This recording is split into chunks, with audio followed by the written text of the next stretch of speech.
Hello दोस्तों, मैं हूं शकील अहमद और आप सुन रहे हैं मेरे YouTube चैनल पर गुमनाम किस्से।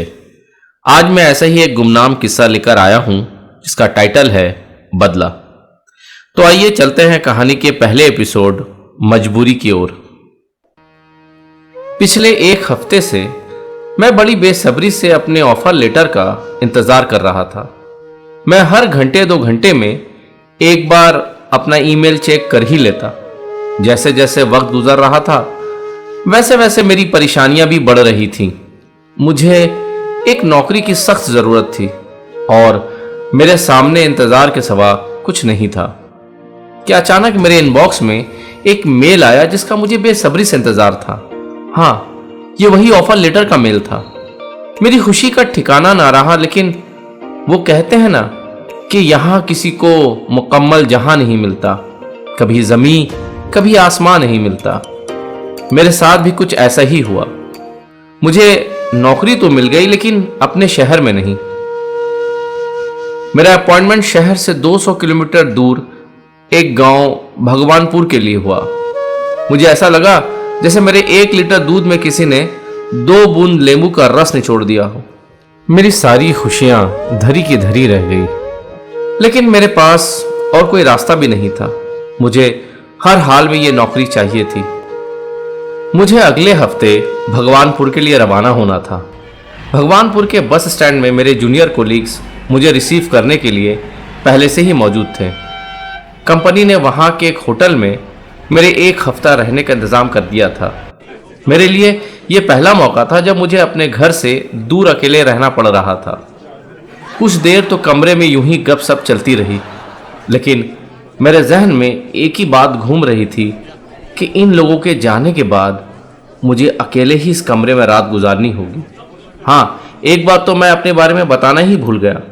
मेरी एक ही हॉबी है और वो है हॉरर फिल्म देखना।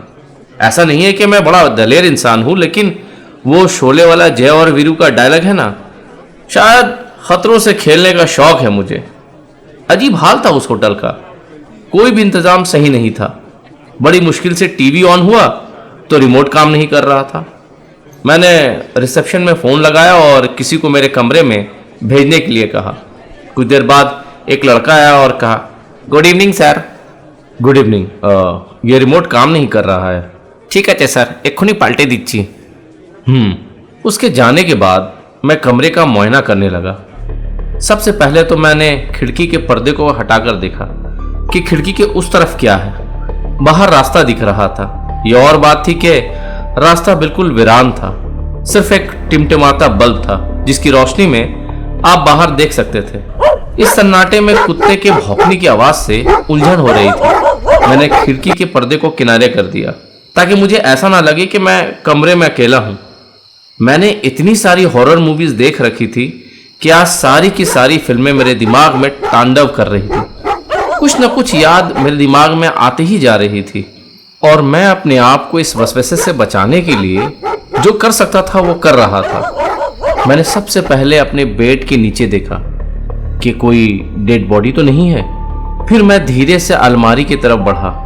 मैंने फिल्मों में अक्सर देखा है कि डेड बॉडी अलमारी में रखा रहता है और कोई आदमी जैसे ही उस अलमारी का पल्ला खोलता है तो अचानक वो डेड बॉडी उस आदमी के ऊपर गिर जाता है। मैंने आहिस्ता से अलमारी का पल्ला खोला, हे भगवान! और मेरे मुंह से बेसाख्ता एक चीख निकल गई। देखा तो मेरे हाथों में कॉकरोच चढ़ गया था। मैंने फौरन अपने हाथ को झाड़ दिया। ओह गॉड!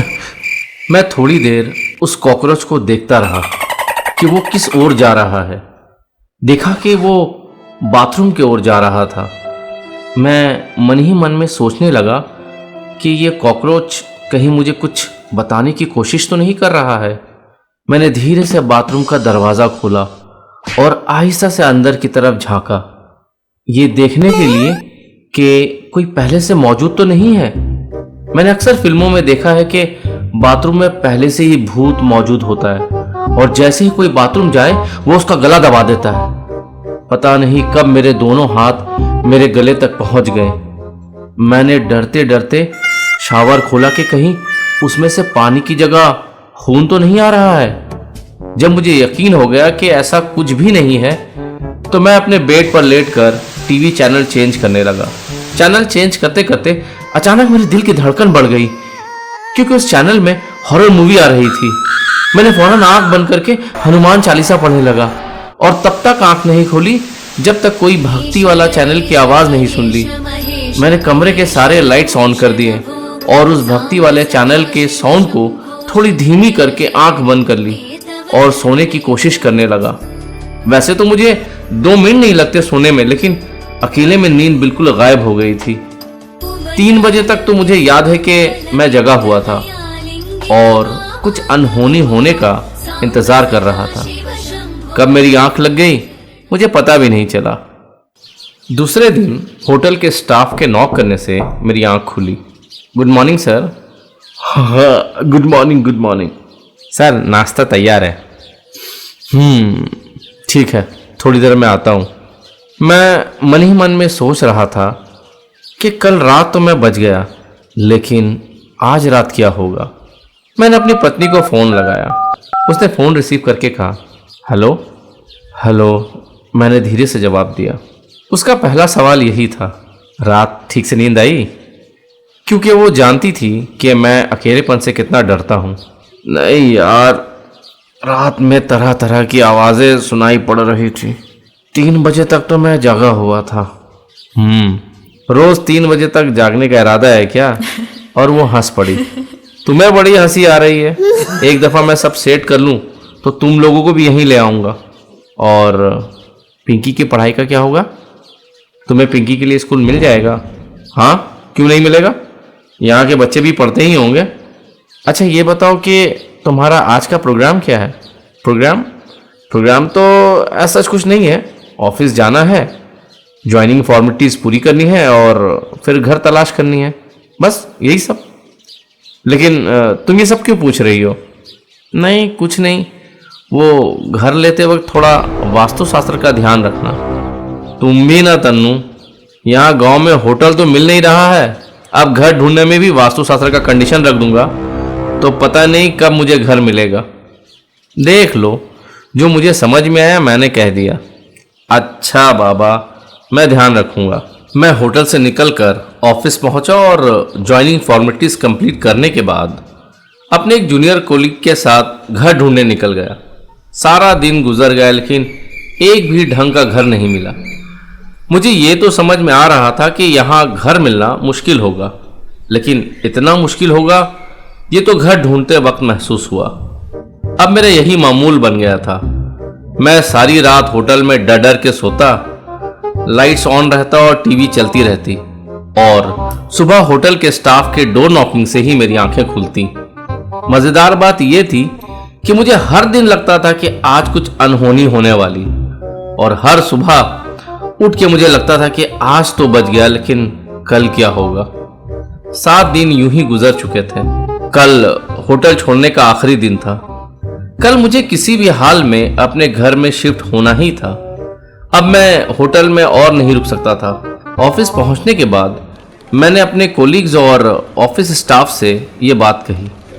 थोड़ी देर बाद मेरा सिक्योरिटी गार्ड ने मुझसे कहा, सर आप घर का पता चला है, लेकिन यहाँ से 2 किलोमीटर दूर है, चलेगा? मैंने उसके तरफ देख के मुस्कुराया, लेकिन कुछ नहीं कहा। मेरे सामने और कोई रास्ता नहीं था। मैंने फौरन कह दिया, हाँ चलेगा। कब चलना है बताओ? ठीक है सर, 2 बजे का बाद सेकंड शिफ्ट का सिक्योरिटी गार्ड आ जाएगा तो हम आपको खुद लेकर जाएगा। मैंने अपने ऑफिस का काम लंच से पहले ही निपटा लिया और मैं उस सिक्योरिटी गार्ड के बाइक के पीछे बैठकर घर देखने निकल गया। मकान तो 3 मंजिला था, लेकिन आसपास ज़्यादा कुछ नहीं था। मकान के बाएं तरफ एक नर्सिंग होम दिखा और दाएं तरफ ईंट की फैक्ट्री, और पीछे शायद जंगल था। मुझे तो मकान को सामने से देखने में भी खौफ महसूस हो रहा था। मैंने अपने सिक्योरिटी गार्ड से पूछा, और कोई अच्छा मकान नहीं है? नहीं सर, बहुत कष्टों से मिला है मकान। आप देख लो, यदि पसंद ना है तो फिर कोई आज मकान देखेंगे। मकान के बाहर लोहे का गेट था जिसमें अंदर से ताला लगा हुआ था। सिक्योरिटी गार्ड ने मकान मालिक को फोन किया और गेट के पास आने को कहा। मकान मालिक की उम्र यही कुछ 40 के आसपास होगी। गोल चेहरा और म्याना कद का आदमी था। जितना गोल उसका चेहरा था उससे ज्यादा गोल उसका पेट दिख रहा था। मुंह में पान चिबाते चिबाते उसने मेन गेट का दरवाजा खोला और हम लोगों को अंदर आने के लिए इशारा किया। देवदुलाल, কেমন আছিস? দেখতে পাই না তোকে? मकान मालिक ने पान चिबाते हुए कहा। অফিসে কত কাজ থাকে, সময় কোথায়? ভালো, খুব ভালো। फ्लैट किसको चाहिए? मकान मालिक ने मेरी तरफ देखते हुए कहा। जी मुझे चाहिए। देवदुलाल बता रहा था कि आपके मकान में कमरा खाली है, तो मकान मालिक ने मेरी बात को काटते हुए कहा। आप अकेला रहेगा इधर, ना आपका फैमिली भी रहेगा इधर? जी अभी तो मैं ही रहूंगा, लेकिन बहुत जल्द फैमिली लेकर आ जाऊंगा। एक मिनट, हाँ, हम फ्लैट सिर्फ फैमिली वाला को ही देता है, और हाँ, हमारा कुछ नियम है, वो भी मानना पड़ेगा आपको। मेरा जी में तो आ रहा था कि उसे एक थप्पड़ जड़ दूं और कहूं कि अपना फ्लैट अपने पास रख, और मैं तो चला। लेकिन मेरे पास और कोई चारा नहीं था। मैंने धीरे से कहा, जी जरूर, आप फ्लैट तो दिखाइए। हाँ, और एक बात, फ्लैट हैंडओवर लेने से पहले 4 मास का एडवांस देना पड़ेगा, है मंजूर? 4 महीने का? लेकिन हर जगह तो 2 महीने का ही एडवांस लिया जाता है। ये हमारा नियम है। गौर चाहिए तो बोलो, नहीं तो छेड़ दाओ। ठीक है, आप फ्लैट दिखाइए। ठीक है, हमारा पीछे पीछे आओ। मैं और देवदुलाल उसके पीछे पीछे चलने लगे, लेकिन मुझे तो दूर से ही वो बिल्डिंग कम और भूत बंगला ज्यादा दिखाई दे रहा था। 3 मंजिला बिल्डिंग थी और सारे फ्लैट्स 3rd फ्लोर में ही खाली थे। फ्लैट खोलते ही एक अजीब सी महक मिली। शायद फ्लैट बहुत दिनों से बंद पड़ा था। बिल्कुल अजीब ढंग से इस फ्लैट को बनाया गया था। बाथरूम घर के बाहर दाएं तरफ था। एक कमरे से दाखिल होकर आप दूसरे कमरे में जा सकते थे और उसके बाद रसोई घर था। मुझे बिल्डिंग और फ्लैट दोनों ही पसंद नहीं आया, लेकिन मैंने मालिक मकान के सामने कुछ नहीं कहा। मैं खिड़की से बाहर देख रहा था। बिल्डिंग के ठीक सामने खाल था और पीछे जंगल, और जिस फ्लोर में मुझे रहना था उसके सारे फ्लैट्स खाली पड़े थे। मकान मालिक ने पान चिबाते हुए पूछा, কেমন লাগলো? ভালো তো? मतलब अच्छा लगा तो? इतनी बंगाली मैं समझ लेता हूँ। अच्छा है, मैंने धीरे से कहा। तो ठीक है, आप इधर कब से आएगा? मुझे थोड़ी देर के लिए लगा कि कह दूं, क्या बकवास मकान है तुम्हारा। पूरी दुनिया में तुम्हें यही जगह मिली थी मकान बनाने के लिए? कहाँ से ये मकान लगता है? मुझे तो ये मकान रामसे ब्रदर्स का कोई हॉरर फिल्म का सेटअप दिख रहा था, लेकिन मैं इस ऑप्शन को भी अपने हाथ में रखना चाहता था। सो मैंने कह दिया कि मैं देवदुलाल के हाथ से एडवांस भिजवा दूंगा। मैंने सोच रखा था कि अगर इससे बेहतर कोई फ्लैट मिल गया तो इसे कैंसिल कर दूंगा। अब मेरे पास सिर्फ कल का दिन बचा था होटल छोड़ने के लिए। मैंने इस बात पर पूरा जोर लगा दिया कि इससे बेहतर फ्लैट ढूंढना है, लेकिन मैं अपनी कोशिश में नाकाम रहा। आखिरकार मुझे इसी फ्लैट को फाइनल करना पड़ा। मैं बड़े भारी दिल से देवदुलाल को 20,000 देते हुए कहा, देवदुलाल, इससे बेहतर फ्लैट नहीं है क्या इस गांव में? चलिए, सबसे अच्छा बढ़िए।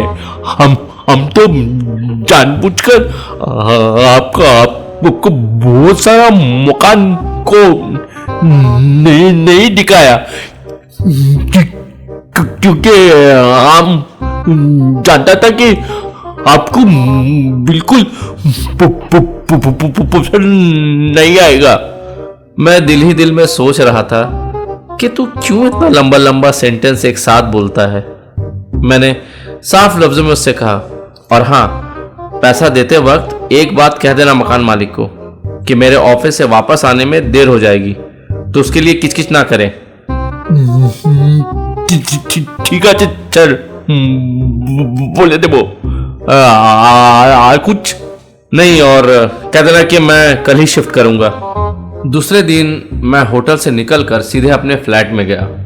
सुबह का वक्त था, लेकिन अजीब सा माहौल था, कोई भी नहीं दिख रहा था। मैंने मेन दरवाजे में आवाज़ लगाई, विक्रमजीत दा, विक्रमजीत दा। मकान मालिक ग्राउंड फ्लोर में ही रहता था।